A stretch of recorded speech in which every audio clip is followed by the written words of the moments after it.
to Comic Cocktail. Mickey Masters, bartender Brandon, Chilton, aka Richard, depends on the mood. And we're here today to talk about one of the greatest characters Todd McFarlane ever made, in my opinion, Venom and the Venom movie. Mickey, what are your thoughts, brother? My thoughts are mixed. Because on the one hand, from what I grew up with Venom, I've been a huge Venom fan forever. Like, right. I've loved that character. It was such an obscure character when I was a kid. Right. And for all the reasons, like, it was so dynamic art-wise, and they pushed the envelope with all the ways they could make different effects and everything. The suit itself was abstract. Amazing. But now I'm seeing that character on it's going to be on the big screen, and nonetheless Tom Hardy's going to be playing Eddie Brock. It's like, how did we get to this point? Which I'm happy for, because that's amazing. But that's, like, on the other hand, right, it is Sony releasing it. And that's all that need be said. Yeah. Let's just put out a history of what Sony's made. Excluding the first X-Men movie, which was like kind of... That's Fox. Oh, Fox made, that's right. I'll keep you on point. Thank you. Sony's attempts at Marvel movies have been suspect at best. And complete the Sam Raimi, cesspools at the worst. Sam Raimi Spider-Man got the first one. Two. The first one was the one that was going to get the whole concept of a real, like, because the X-Men had come out with Fox, and then they were, I believe that was before, and then the Spider-Man was going to come out. And at that point, even then, there was pre 9/11, and there was the Trade Center Tower teaser. Incredible teaser. Remember that? Yeah, and I had a poster that had the Trade Center Towers in his eyes. Right. And they even retracted the posters, and then they had to come up with a new one because the movie came out after the event.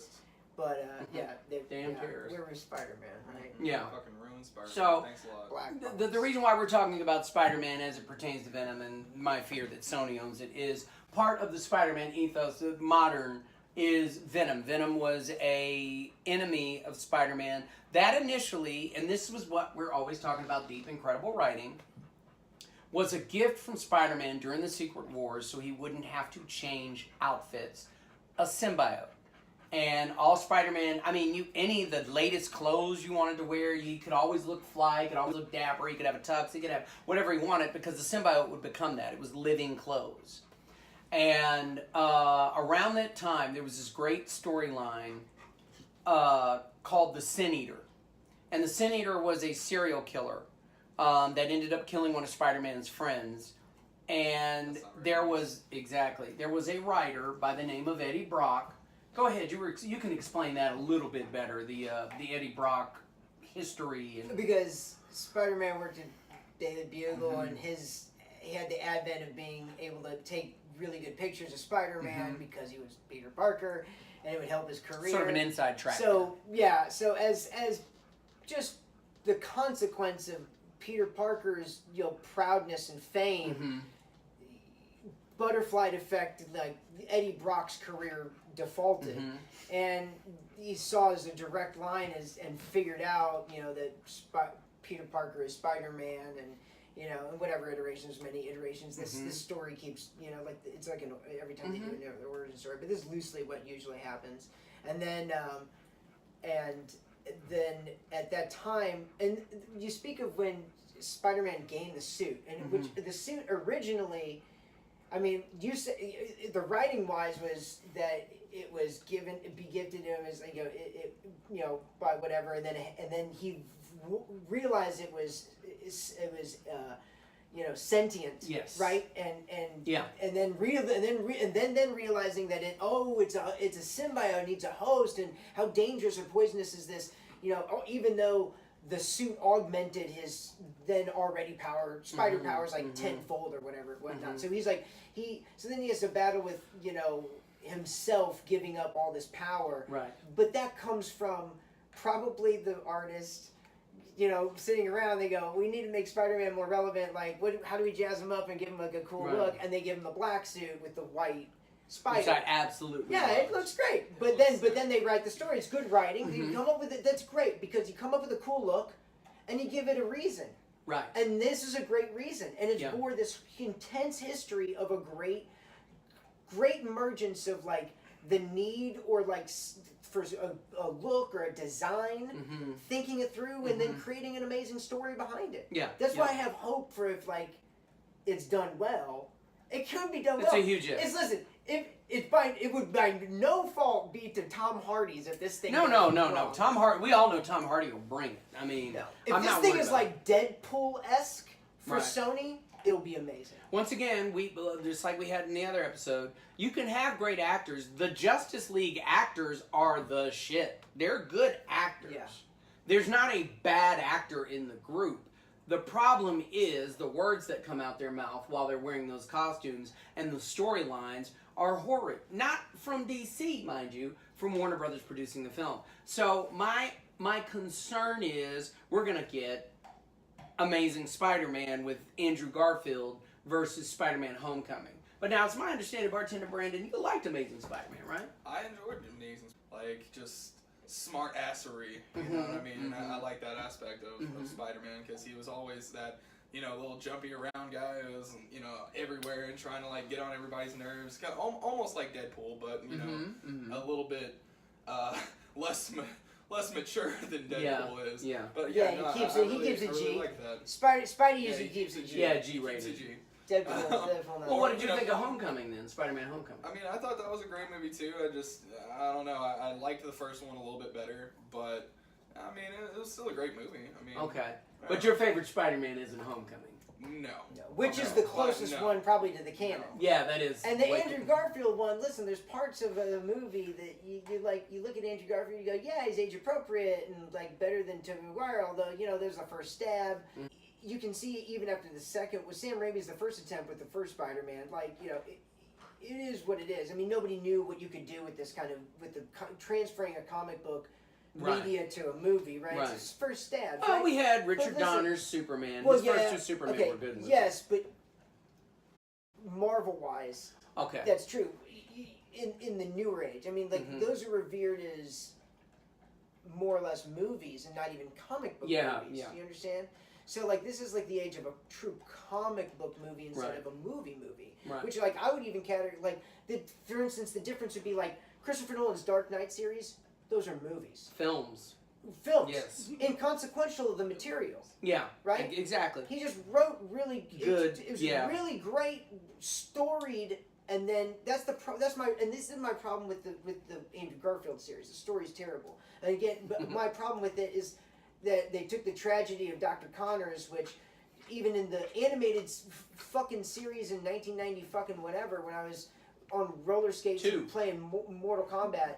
Like the animated series had a better tragedy of Dr. Connors because he was his friend, and then the Dr. Connors he wants to have his arm so back that he trades his humanity and becomes the werewolf.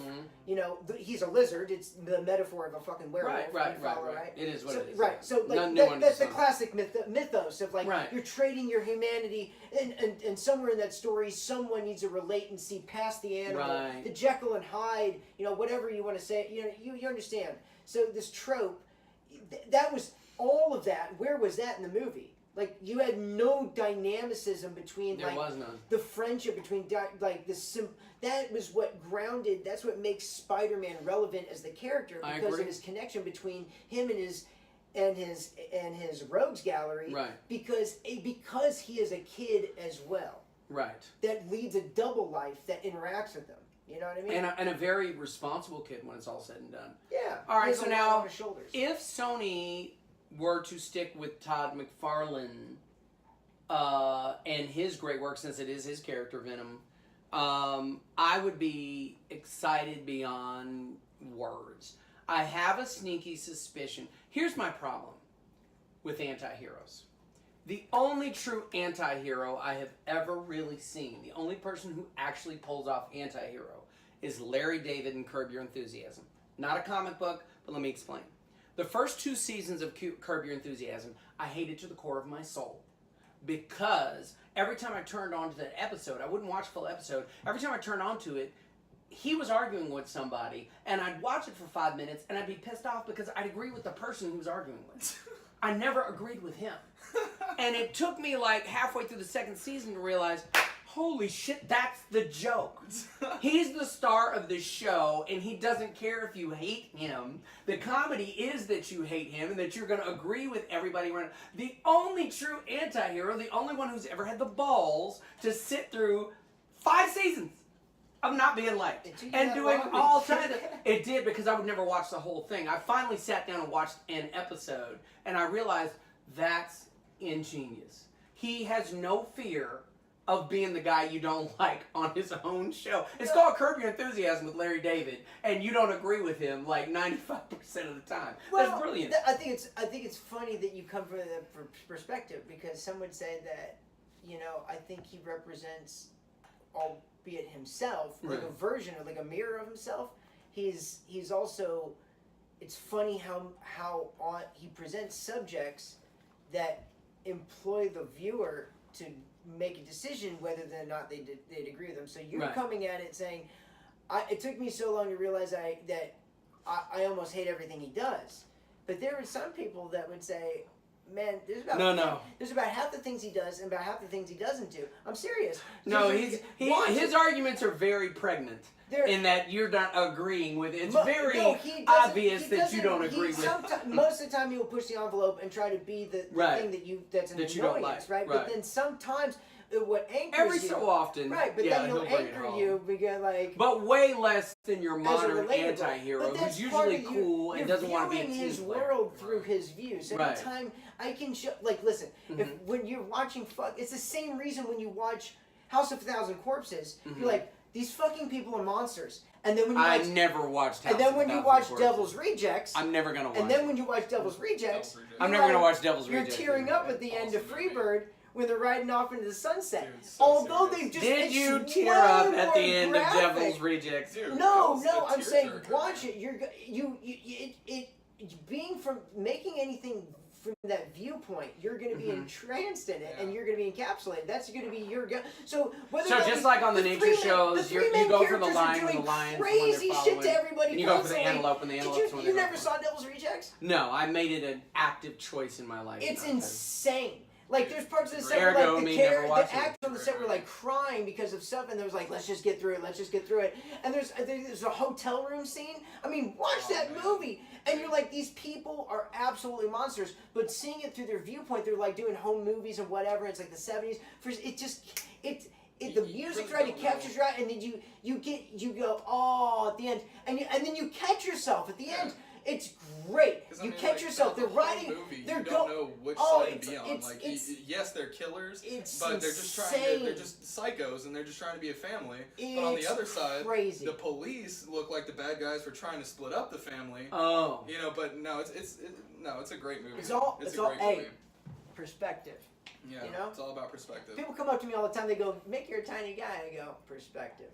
Let me just say, there you go. Okay. I'm gonna say, anytime you're siding with serial killers, you might want to rework some thoughts in your mind. However, let me just say, we're not talking about the moralities of what you're gaining from it. I'm talking about the effects of what the cinema and the film can do. Right. Seeing it from that viewpoint, that character, that's why you get all jacked up when you see Ripley fucking going down the corridor. And you're like, well, but I mean, if we really looked at the serpents, maybe they are just trying to, fuck your throat and have babies. I mean, how is that a bad thing? They're just doing what they know how to do.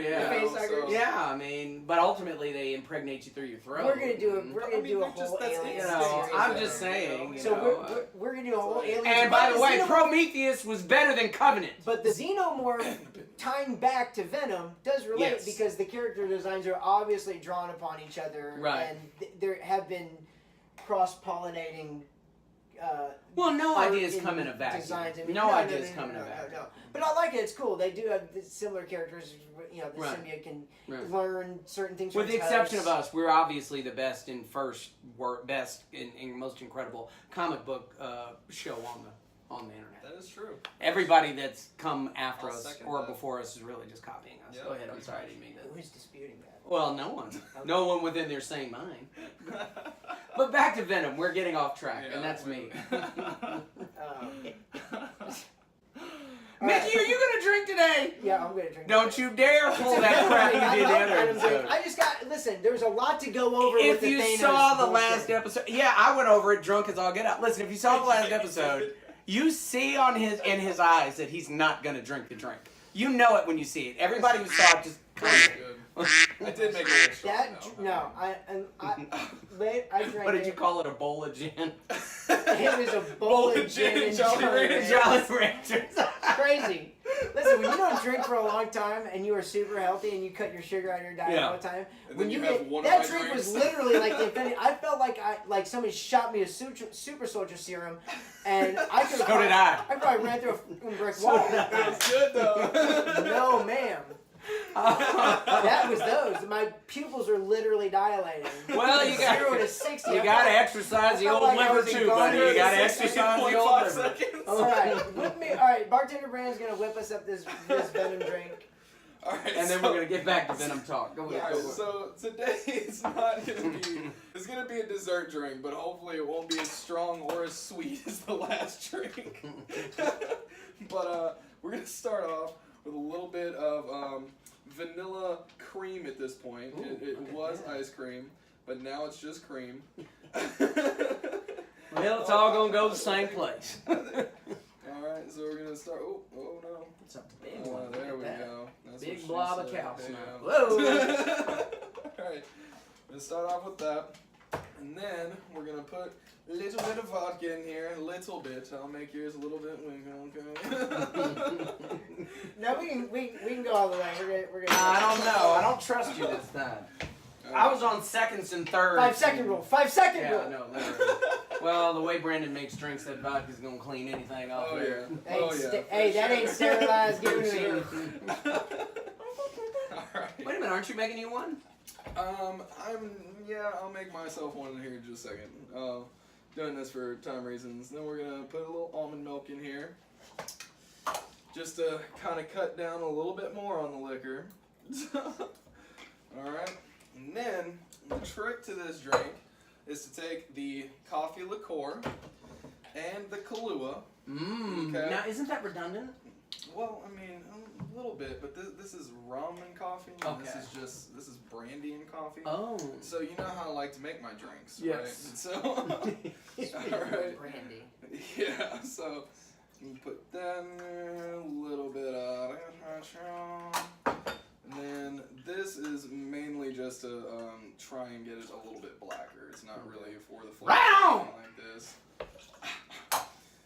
Like he can talk. Whatever, This will boo. probably be more his color anyway. Alright, so See what I gotta do with? You see what I gotta do with? put What are that they in. No, he gets it. Trust We're me. gonna put a little ice in there, alright? Mix all that up right now. I am. We don't ever challenge that. Oh, Ooh, look at oh that. goodness, okay. Alright. And we're just gonna put this right here. Oh, the artistry. And then we're gonna do a little bit of that right here. Mmm. Okay. Okay. We're gonna do a little bit of that right here. Mmm. Uh-huh. Yeah. Uh-huh. Yeah. Uh-huh. Yeah. And Mm-hmm. we're just gonna, Alright. And we haven't even drank yet. Gotta get a good layer going on. Got some layers. Do you see the layers? Oh. There we go. Alright. We got a little bit of a layer going on. It works a little bit better if the ice cream is actually not as melted as it is, but that's okay. Also, we're going to be posting all of these recipes on our website once we get it up, and I will be making variations of these different Venom drinks and the Infinity Gauntlet and things like that, and we'll be posting actual tutorials on all of those, including the recipes. So yeah, so this is the final outcome. Look at that. Venom, the darkness for Venom. Alright. Look at that. Got a little chocolate on top for the symbiote. Chocolate on top of the symbiote. Well, we'd be remiss, pick that up, if we didn't at least try it. That tastes amazing. And I'm not even a vodka guy. And I'm on a diet. But he's on a diet. And he in doesn't honor eat of ice him. cream. Yeah. So. He doesn't eat ice cream. He doesn't do sugar. It's like getting drunk on ice cream. You can drink after me. We're bartender buddies. We bartend at the same bar. Yeah, the right amount of sugar. It's not too sweet and... Mm-hmm. I like that. So this one is not as strong or as sugary as the last one. Nowhere near. So. Yeah. And I'm not even a vodka guy. I usually get the hangover while I'm drinking it, so that's why I don't mess with it. And again, there's going to be different variations of this drink. I'm going to be messing around with a lot of the recipes, so just look out for the different variations for sure. But yeah, awesome. That is my dessert symbiote drink. Fantastic, bartender. Fantastic. Thank you. Drink up, Mick. Thank It is you. good. Yeah. Drink. He's just saying that. He doesn't like Yeah, I'm looking at you like that because you're not going to have me out here in the wilderness again like you did the last time. Too. You want a couple ice cubes, man? Since the ice cream was supposed to make it cold, but It's like, yeah. Like I like my women. I like my drinks like I like my women. Hey, oh, got he. Stupid. All right, so back to Venom. Back to Venom. Venom. you just wait till we have puppets. What was that virus? What did you say? Oh, Puppets. RITV, tumoristic virus. Oh my god. That was a great All word. the kids are saying it. That was a great All word. the kids are saying it today. Watch. Go ahead, man. So finish talking to us about That's the Venom. name of my new band. You can't have it. I'm just joking. You can be part of the band. I like that name a lot. Hello, Wisconsin. We're tumoristic virus. Tumoristic virus. Lord have mercy. All right, man. So go back to let's finish talking about Venom. Todd McFarlane creates incredibly dark characters. He likes the anti-hero. Spawn. Spawn. Todd McFarlane created Spawn. Yeah, he did. You can talk to somebody about that. I mean, I'm all for talking about Spawn because there is a obvious connection, in my opinion, to Venom and Spawn. But I still think of them as... Clearly. Well, I think they're both original. The symbols and the black suits, the eyes and everything. Big time. I mean, the Violator. You know, if you take Spawn and the Violator, merge them together, they're that. There you have that. And, Big time. right? Okay. Yeah. So Yeah. think about it. I mean, these guys, you got your designs as artists, and you draw from them. It's like so. You just, like I said, the way that you can take something such as we need to make Spider-Man a cool outfit, Right. but if you back engineer it well enough and you write it well enough, it becomes something magic. Yeah. So that's really the problem. So like that's what I hope that somebody did for this Venom movie. But wait a minute, Put forth some fucking effort. That's all I ask in the writing. Just put forth some fucking effort. And I mean, I guess that's the point we're both making, is that why not rely on a good story versus a bunch of explosions and CGI? Michael Bay.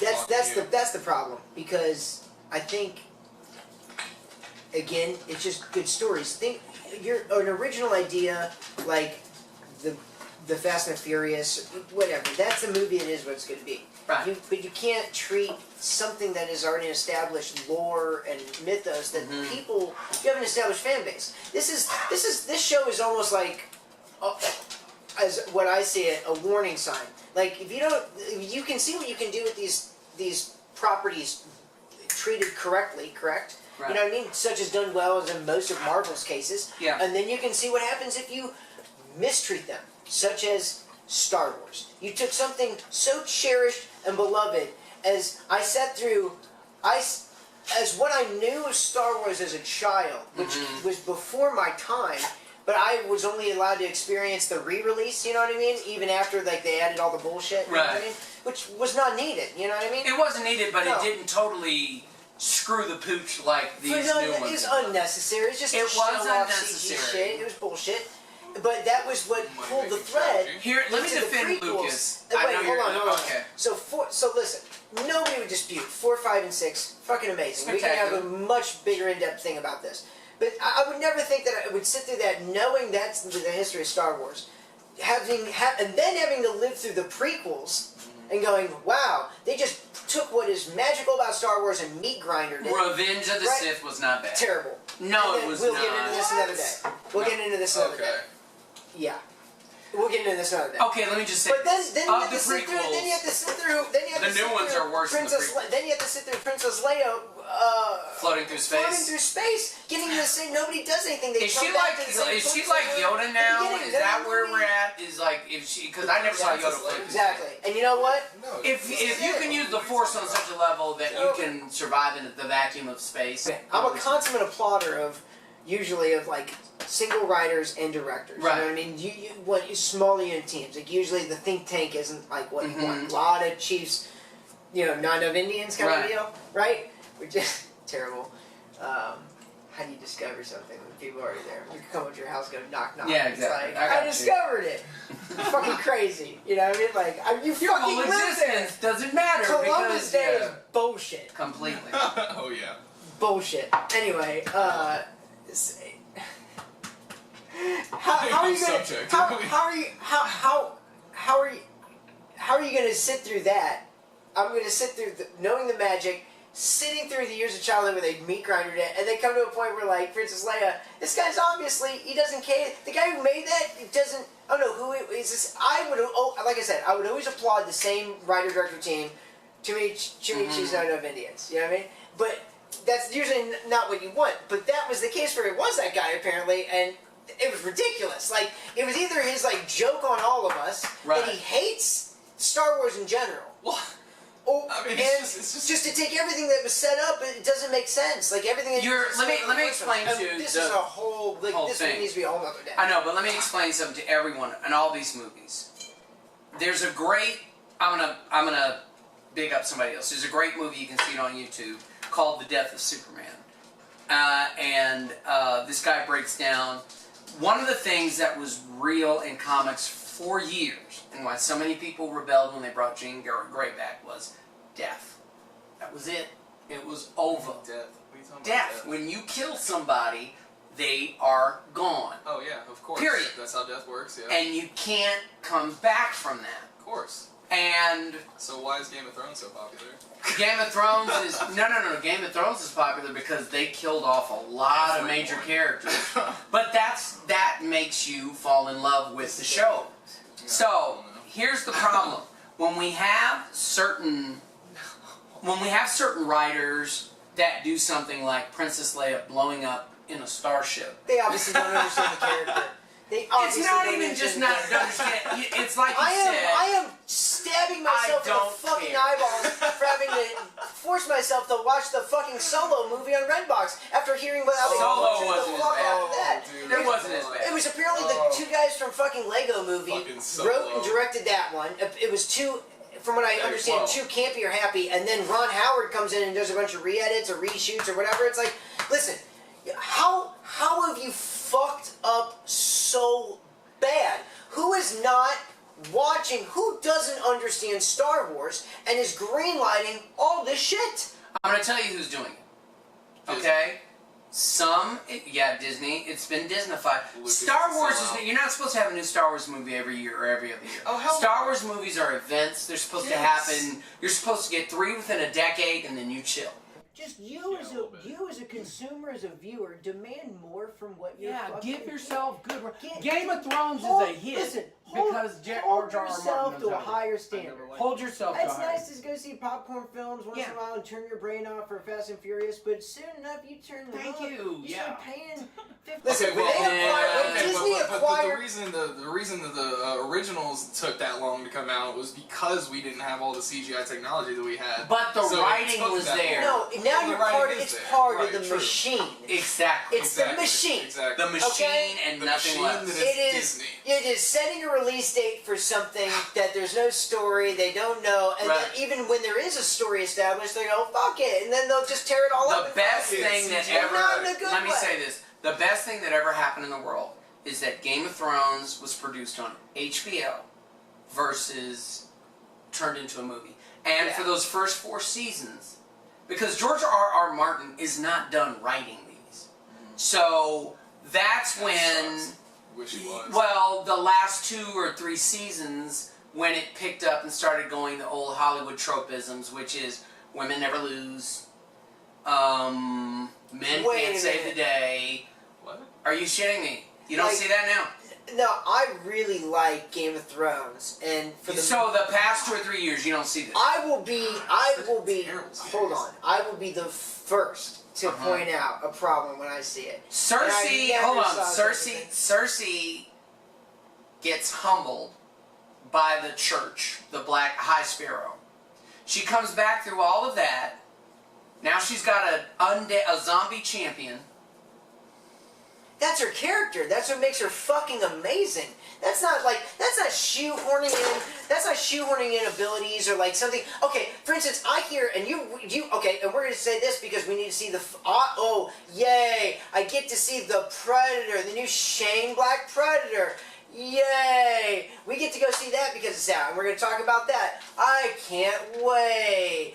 Magic. I hear fucking Olivia Munn's running around as a biochemist, and she's jumping on fucking buses with a All those same It's like- Hollywood tropes. That's You're starting to see in Game of no, Thrones. that's I know ridiculous. Olivia Munn's But doing you're it. talking about Game of Thrones, the story and the character development, the magic. That's That the was character. all done She- when it- George R. R. Martin wrote it. Those first 4 seasons, they had to follow what he wrote. Hey, I guarantee I have a if question. it was Hollywood writing, Dude, if Game it of was Thrones Hollywood is writing, almost as good as you're gonna get. It's It's not the so past 2 good. seasons. But I have a question. Oh, What? you're What? insane! When that dragon rolls up on everybody, you're fucking crazy! How are you should. not? He is so You're sad. ridiculous. No, That's I'm not. You're ridiculous. I have- insane. Oh, I have yeah, a you just. question. No. Oh, Question. that you just drew the Question. line. No, I Sorry didn't. about that. Are you literally gonna Say fucking that. say the last 2 seasons of Game of Thrones is as good as the first 4? Fuck. You literally have shit but- on any argument but- you've ever made. but- Go for it, Brendan. You were about to make a part. Is Alright. Game of Thrones a comic? Ah, no, but it's sci-fi. No. Ah, no. It's we got part, but I saw Jurassic World, regretfully. It was atrocious. There was a day. This is what I'm saying. almost a remake There was a of the day. first one. There was a day when I said, "Redbox, what a magical thing! I would love such a device because now I could just rent a movie for $1, something. Not even have to like go to the same store. They're convenient. They're everything." I was like, "Good Lord, there could be nothing in here that I could probably not want to watch for $1 of my right." Right? No. Right. Movies are amazing. They're magical. For $1, look at this amazing red Until machine you- that keeps giving you until you dollar forget that you have it for a magical month. experiences. Yeah, right? exactly. You're Until paying $30 for that movie. Which you have to return. until you rent Jurassic World and you realize that the dream is shattered, and there is such a thing as something you would never want to pay $1 for to waste fucking 2-something hours of your fucking day. I concur. 3 hours. It was a 3-hour movie. Let me Jurassic World was let me 3 put it in Almost 3 perspective. hours, You're yeah. fiddling with the camera here. A Let me put long on movie, let man. me put it in perspective. The same day I saw Jurassic World, at numerous points I had to force myself to keep watching, although all the writing and everything was so jarringly bad. It was literally I had almost to a remake of push the first myself to keep to keep focused, just to Right. say what I need to say right now. And then, after I begrudgingly got through the entire endeavor, the same day, DC releases the Walking Phoenix new solo endeavor of the Joker standalone film. the teaser. The Joker standalone? There's a Joker standalone film. Oh, that's going to be a standalone teaser film. with Joaquin Oh, Phoenix. it's a teaser, okay. The So it teaser hasn't was come out released yet. that day I'm seeing this. The same day I'm seeing Jurassic World. Okay? I'm See, So forcing... your day didn't get I'm better. like, no, this is what I'm saying. This is what I'll call it like I sees them, sir. Okay. I calls it like I sees them. Okay? Like, I know I bashed DC, like the previous one, but I'll tell you this. If anything's indicative of the teaser, that teaser with Joaquin Phoenix, maybe the way to go is the Solo, where they're calling them blacklist DC films, where they're not involved in an expanded universe like they're chasing Marvel. Now it seems like they're cutting them all off and letting bigger actors that don't want to sign on for like long-term endeavors, such as like Robert Downey signing on for like a 10 epic film, right? And he's like, oh wow, I'm just gonna keep making money. Well, shit, look what Ben Affleck happened. Now they're saying like, what if it goes wrong? You're not going to attract really good actors if it goes wrong. So what they're doing is we're gonna create now DC is going back to what it seems. If this gets right, they might be going back to a way where they're doing one-off films with like that don't relate to each other. And this Joaquin Phoenix, if this they need to because they hold can't. on a second. This Joaquin Phoenix teaser, and it's 30-something seconds. I would rather watch that for the 2 hours something span than having to be forced to watch Jurassic World again. All right. Well, now let's get to your art. Okay. Okay. Because we're at that magical time. I'm going to get up a couple of times because I want to make sure the camera's rolling when it's on you. But let's take a look at this stuff because it's fantastic. Explain the piece behind it. Oh, I made these. Actually, I made these as part of the Venom promo for the new movie that came out. Oh, fantastic! And they had a contest for artists and illustrators to make these, and I whipped these up and threw them together because I was a super big fan. But obviously, if we're going to do a show about Venom, I just put it in the background. Well, yeah, you of know, course. obviously, Why not? Totally. But if we want to talk about the art, I did make these. I know you might not be able to see them, but there's other locations via our social media feeds that you can see these, and he'll probably take pictures of them as well. But another part of the show will be services that I can render for you guys. We'll be talking about art and anything you want to know educational-wise about it, you know? This guy's a hell of an artist. So It's amazing. we'll be doing some fun things, Mr. Rogers-esque, you know, learning is awesome. So hopefully if I can going share... over colors. Yeah, we'll be sharing you like all of our cool special skill sets, and hopefully you guys will like learning a little bit and you know how to do or whatnot, and make some cool stuff on your own. So that's what I love to do. I love making stuff. But this bad boy is this like 8x4. It's on just simple whiteboard on construction that you could get in a home appliance construction store.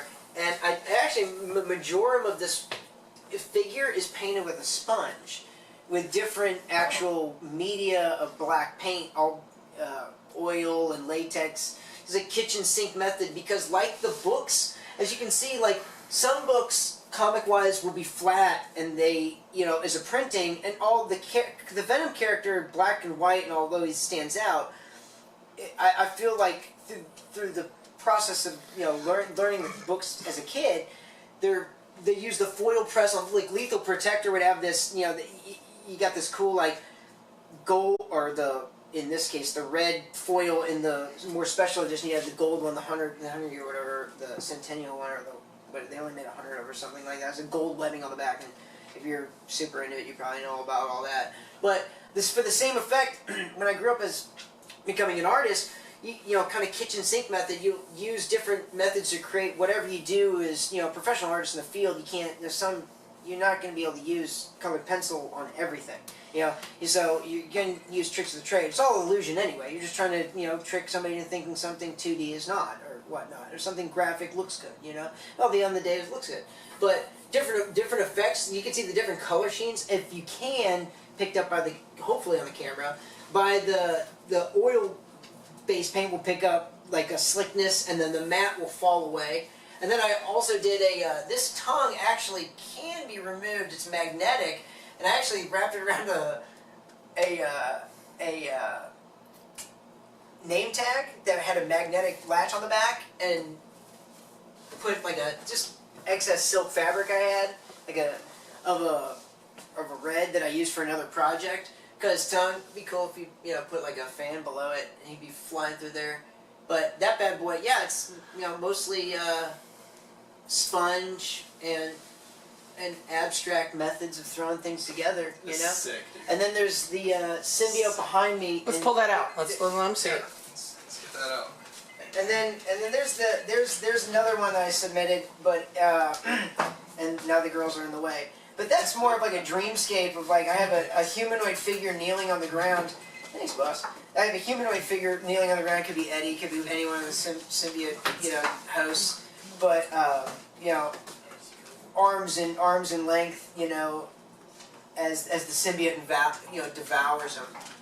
So and this there's tons of different media is thrown on top of here to give all the texture of the symbiote. Because again, how do you make like such a flat black thing pop? And those are the things like later in other episodes we'll talk about some things. If I could pull some art pieces over, we'll do some demos and you'll learn some techniques and how to make some cool stuff and tricks of the trade. And that's why we know stuff about the industry, is we can speak about it, and we like having these discussions. Because I know all of you out there like having the same discussions and like doing stuff on your own too and crafting. So that will be a super special, awesome school course that I think will be super cool to have all the guys partake. I think Brandy's really excited about it. Yeah. And it's like she's sounding the horn. Well, guys, look, that's our second episode of Comic Cocktail. A lot of stuff crammed in there. I know this look a little bit. It's gonna look fantastic. Listen, excellent job, bartender Brandon. Hey, you as well, sir. Hey, you're.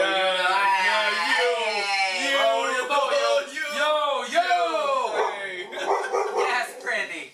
Hey guys, Comic Cocktail. Come back and check us out next time. Excellent. We don't have a drink to clink together this time. We have glasses. Yeah. Clink. How much vodka is in that right now? Not very much. I literally.